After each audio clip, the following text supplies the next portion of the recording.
Hello, everybody. Welcome to another squad pod from the Forbidden Love Rugby Podcast. I'm Rhys, and I'm joined by Mikey and Liam. How are you doing, boys? All right, Di. Yeah, all good, all good. Bit warm today, so I can see you in your just in, in your in your vest there and your bucket hat. taking it easy now. Sun's just gone down, so enjoying the rest and relaxation. For anyone who wasn't listening to the Scotland recap pod, Liam finds himself in Egypt. Mikey's still in Nelson. But today we're going to be going over the team that was picked to play England on the weekend. So I'm just going to pull that up. You can tell I'm not organized today. Right, yeah. So if we start with the back three, then, boys, what are your thoughts there? It's kind of probably as predicted, like, wasn't it? There's no real surprise there, but I'm surprised that Adams is. Then again, I am surprised Adams is starting.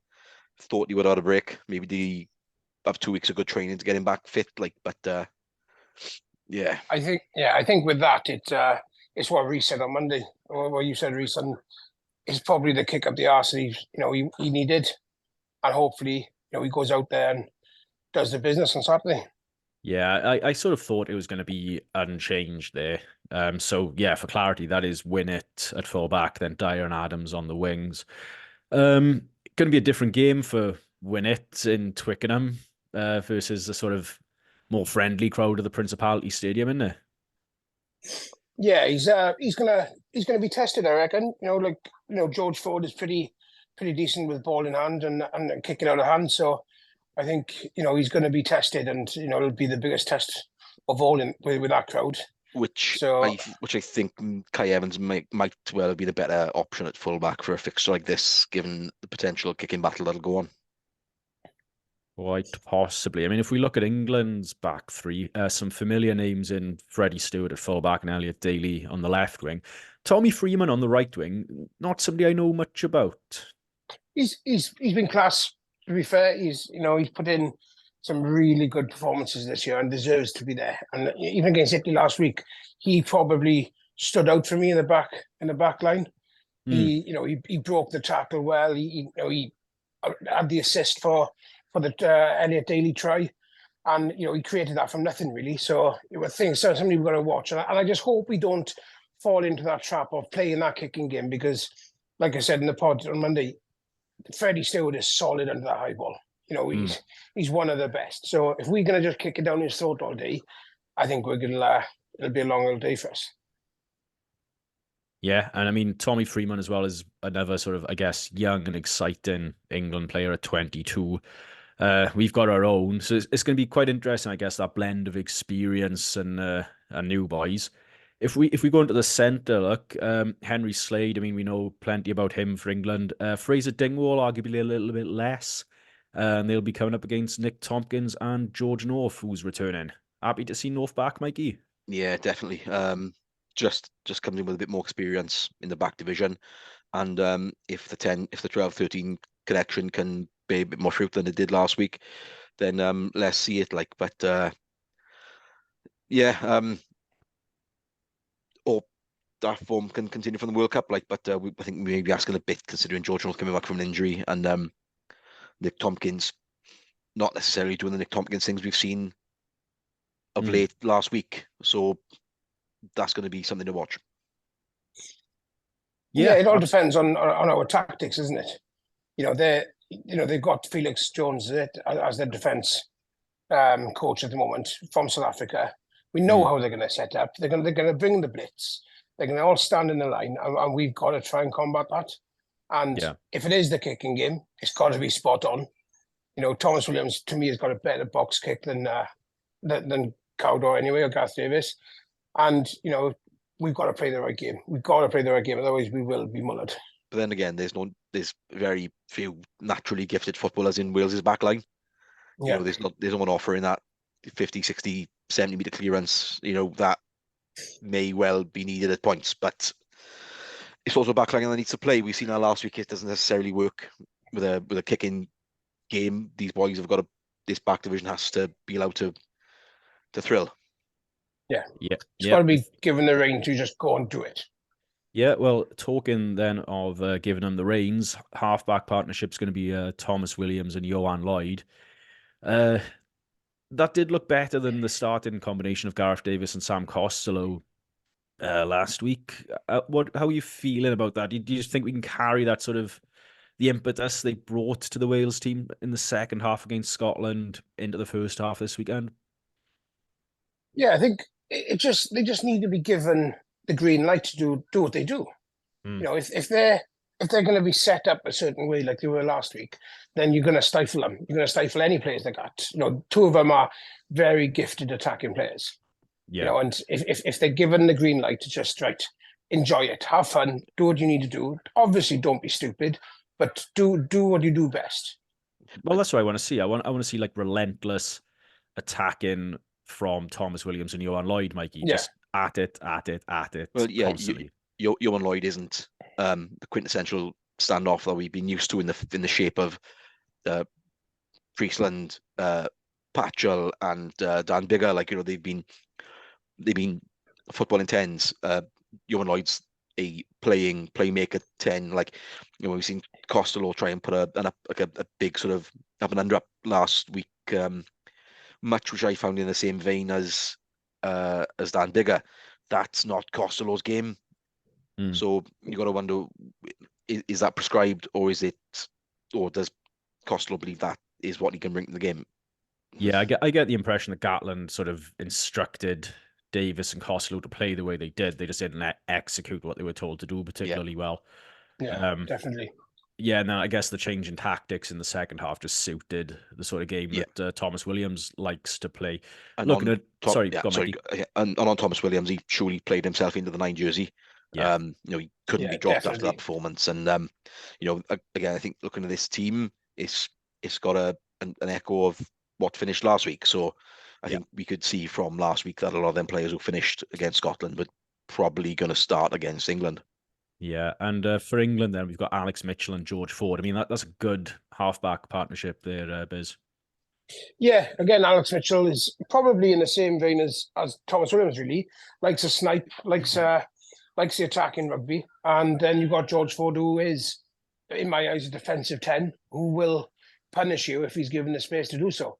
You know, he will ping us back. Like same as Finn Russell, he likes a 50-20, and you know his kicking out of hand is really good. So if we get up in his face and challenge that as a back row, then you know we'll do well. But you know we have to nullify their strongest points, and that is they're going to be the defensive shots like that.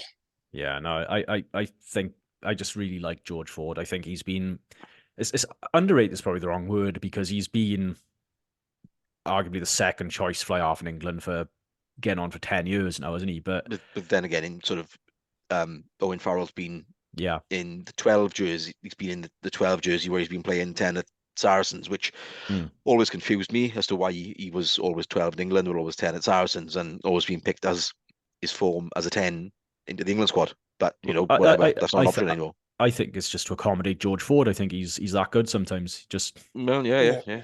But George Ford is quite a handy kicker from range as well. So that's something sort of Wales got to build on the fact they didn't concede a penalty in the second half last week.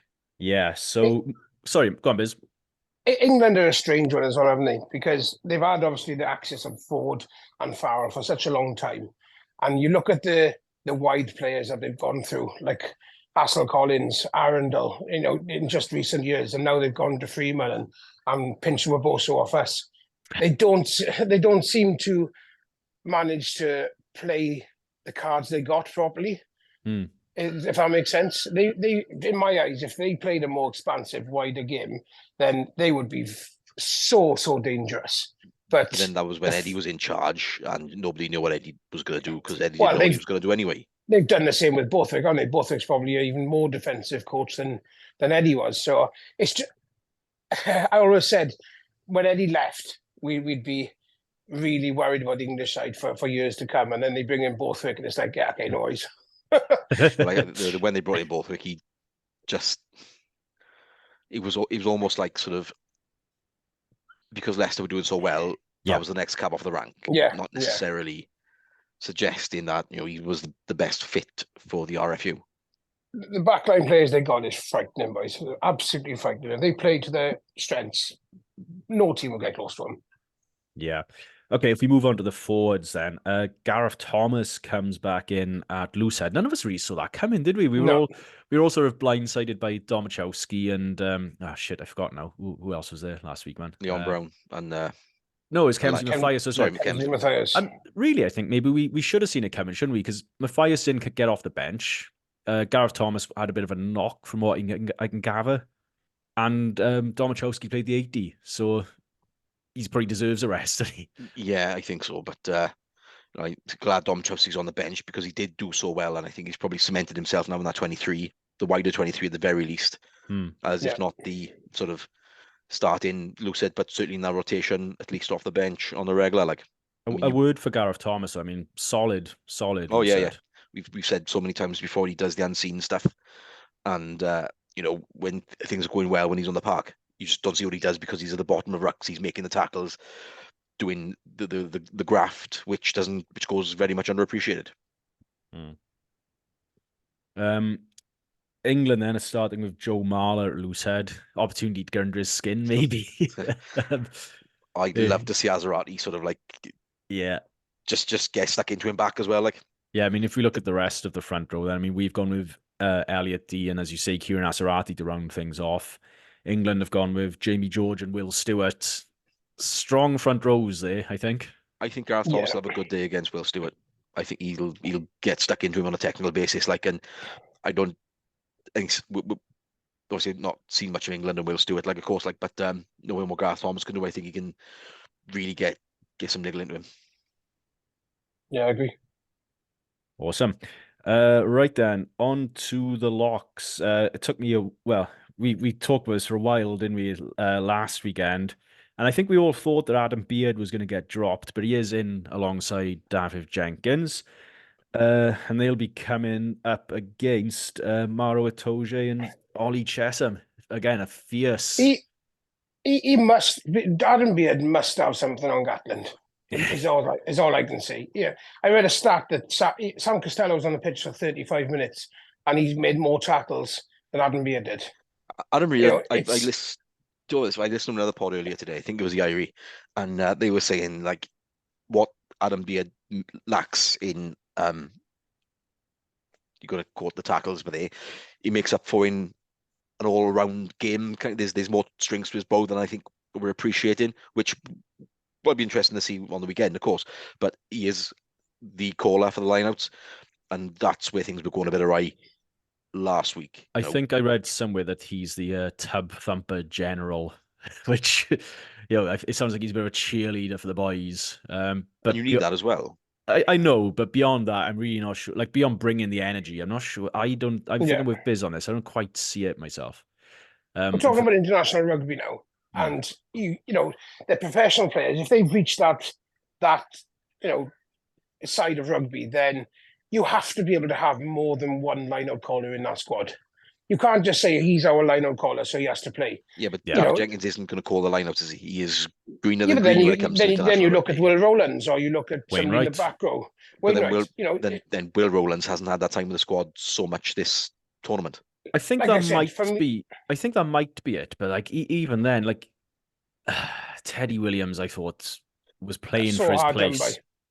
So hard done by. Teddy Williams is in that David Jenkins kind of trajectory. He's still pretty green to it, pretty new to it, very few caps under his belt. So to stick both Teddy Williams and David Jenkins would be absolutely asking for hiding, I think. I can see that argument that you can't do the two sort of 21-year-olds. But then again, they did it with Alan Wynne and Ian Evans.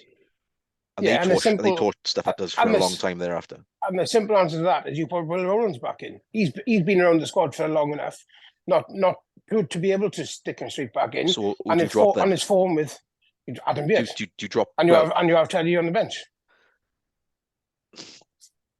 100%. They're better players. They're better players, in my opinion, and they bring far more to the game, especially if the game loosens up a bit. We do need somebody like Teddy Williams coming on off the bench. But it is documented how appreciative Gatland is of Adam Beard and the stuff that he clearly does, because you need to be sometimes more than a player. You need to be able to sort of G the boys up and get a bit of confidence and sort of calm the waters then. So perhaps that's where Adam Beard's value is in being I think that person to do that.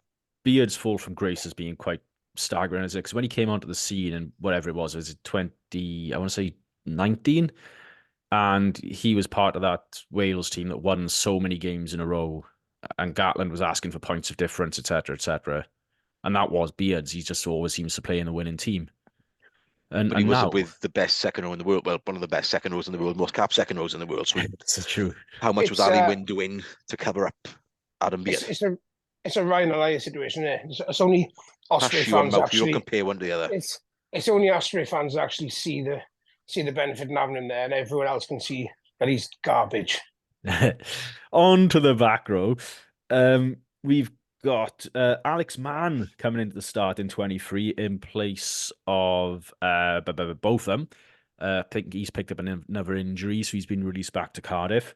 And then Tommy Reffel and Aaron Wainwright keeping their places. I thought Mann played pretty well last weekend, boys. Yeah, I think like we said on Monday, having either of them starting this game, we wouldn't have been bothered, would we? We would have been happy either way. They both put in a performance. Yeah, think he's gonna be hungry on the weekend, Mikey.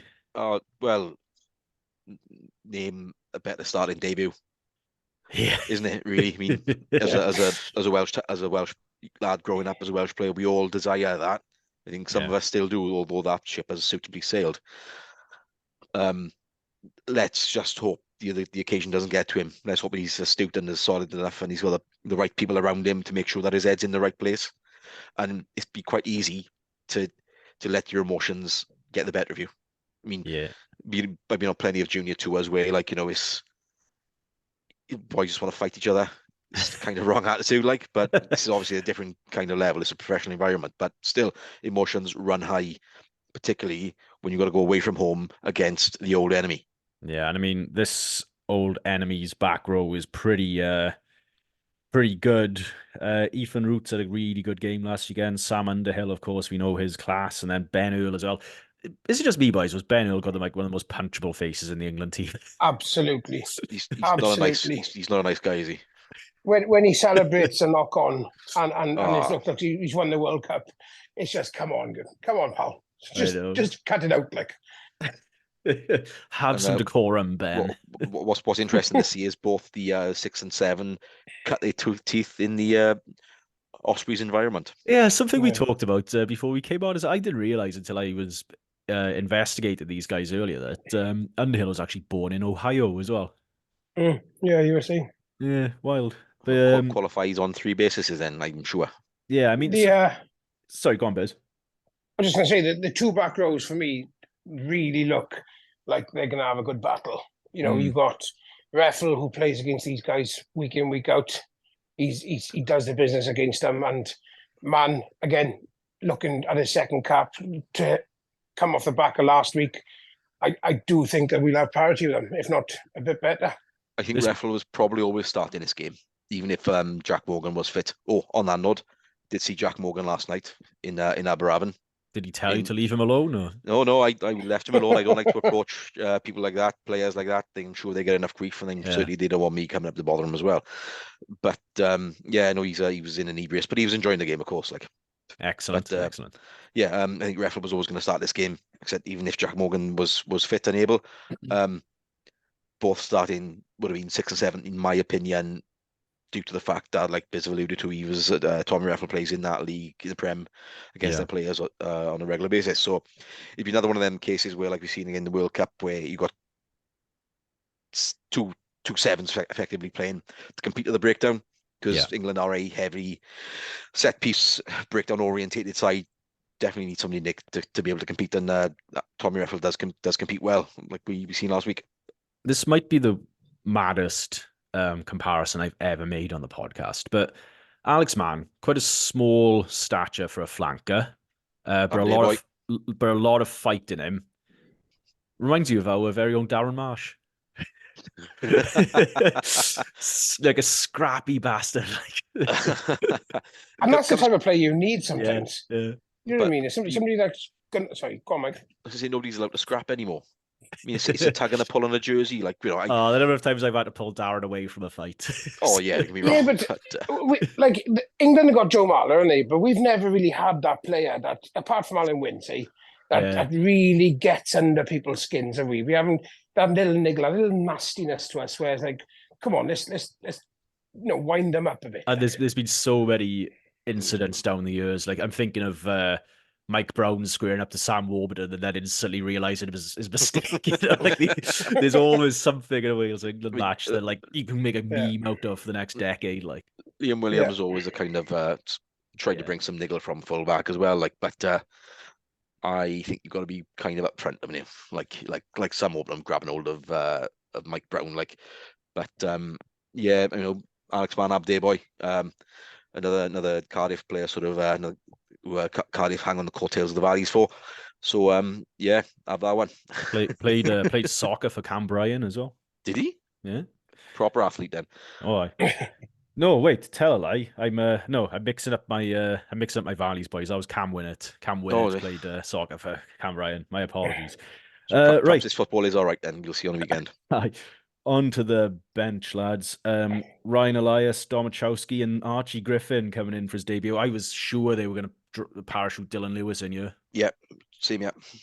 Looking forward to seeing Archie Griffin, if I'm honest. Again, another player plays in the English Premiership, knows what he's up against, and generally looking forward to seeing what he can bring. Yes, it's only a shame he's signed that Bath extension, isn't it? Because I'd quite like to nab him back across the border if possible. I've never really seen him play, but everybody's started talking him up this week as if he's the second coming. Like, is that an issue though?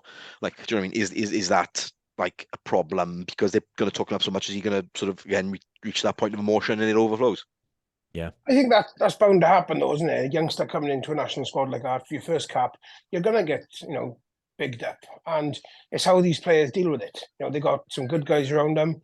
Hopefully, it comes on and does the business. Yeah. Looking at England then, Theo Dan, Genji, and Dan Cole. I gotta be honest, boys, I thought Dan Cole had long retired. He's the squad papa, isn't he? Squad father, much in the way Gareth Davis is for Wales. But he's I think he speaks for himself really. He's obviously doing good things for Leicester and deserves the rewards for the call up and being involved in that 23. Like, he brings a lot of experience as well. Yeah. I'm looking at this. Like, I don't think either of the replacement front rows are particularly fearsome. This sort of domestic quality, I'd say, rather than international quality. You watch Azrati go 10 plus over the weekend. If he scores a 10-meter arc and run try, I get. Let's see it. Yeah. Let's see it. All right, on to the rest of the replacement forwards then. We have gone for Will Rowlands as discussed, but also Tane Basham. I guess, given the injuries, no other choice. Yep, agreed. Yeah. Well, he covers the whole back row as well in various shapes and forms. Who do you see, if nobody gets injured, who's coming off in our back row, do you think? I really believe it'll be Mann. Yeah, I mean. Yeah. I can't see the two coming off. Well, unless one falls for an injury. Yeah, and that's the only way any of the other two are going to come off, really. Yeah. Awesome. And then for England, then we're looking at Alex Coles and Chandler Cunningham South, two sort of relatively unknown names there. Watched a bit of Cunningham South last week, and he's that mould of Lewis Ludlam and Courtney Laws. Yeah. Like, he's gonna be a great player. I've heard a few people say this. Yeah, it'll be difficult, I think, to keep him quiet as the game progresses. I think to have him and Ethan Roots in the same back row. Yeah. Wow. I think England are going to be looking to him as a point of difference from like 70 minutes onwards, starting to punch some serious holes, exploit some tired bodies. Yeah, if England are, chasing the game or ahead, actually, it could get messy, I think. It's one to watch. Okay, on to the halfbacks then. We've gone with Kieran Hardy, Biz, over Gareth Davis, and Kai Evans, Mikey, over anybody else. Yeah, we knew Hardy was going to come in, didn't we? We said it on Monday.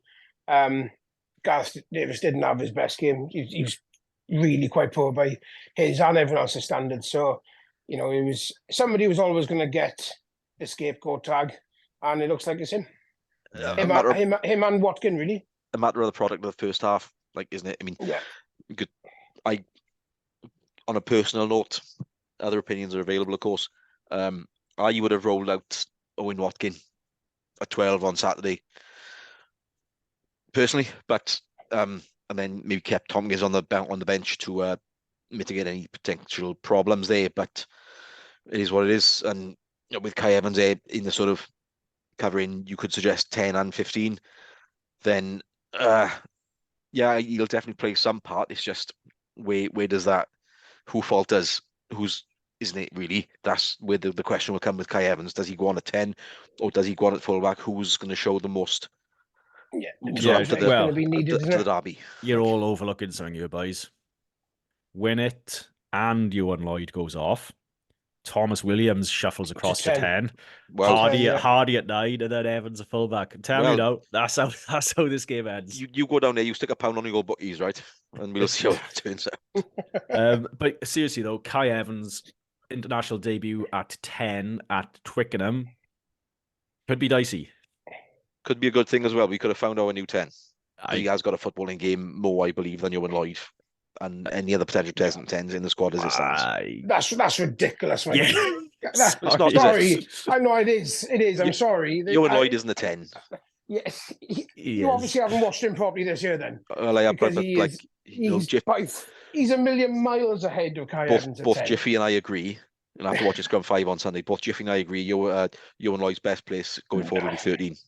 I do chance. tend to think that Jiffy said that for clicks and interaction. Shits and giggles. No. Like I Shits said it and before, and I'll giggles, say it again. 100%.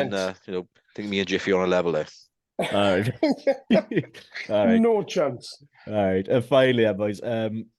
Oh shit. England halfback replacements. We're looking at Danny Kaye, another Dan who I thought had retired, and Finn Smith.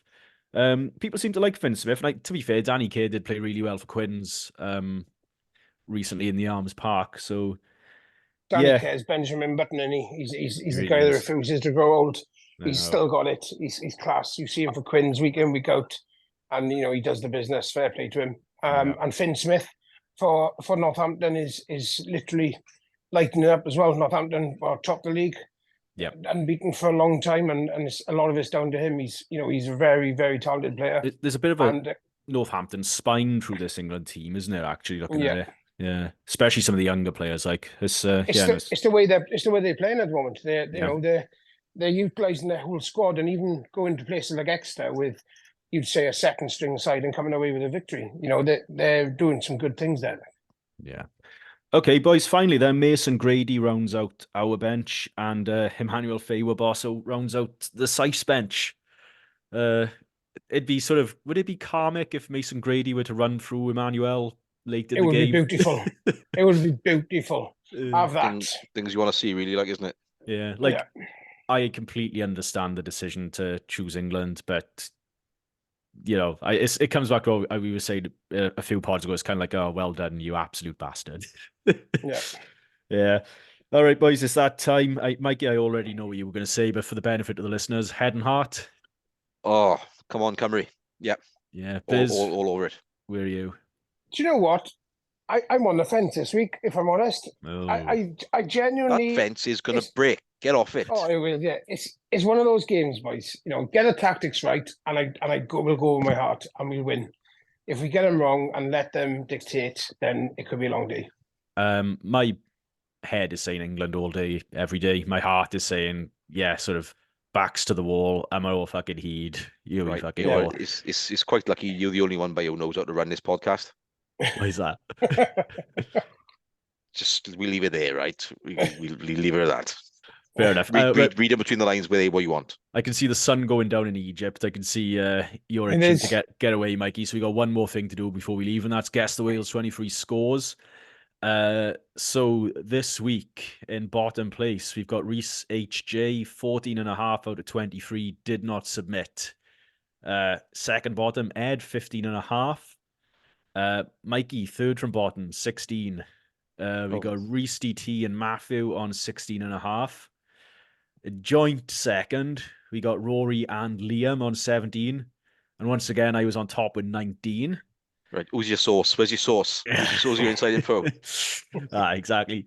Maybe we've all got sources, but and if we look at the leaderboard, then I'm running away with it so far, boys. I'm 5 points ahead on 38, followed by Liam on 33, Rory 32 and a half, and then the rest of you basically. But yeah, I'll pop the leaderboard and the graph in the chat later.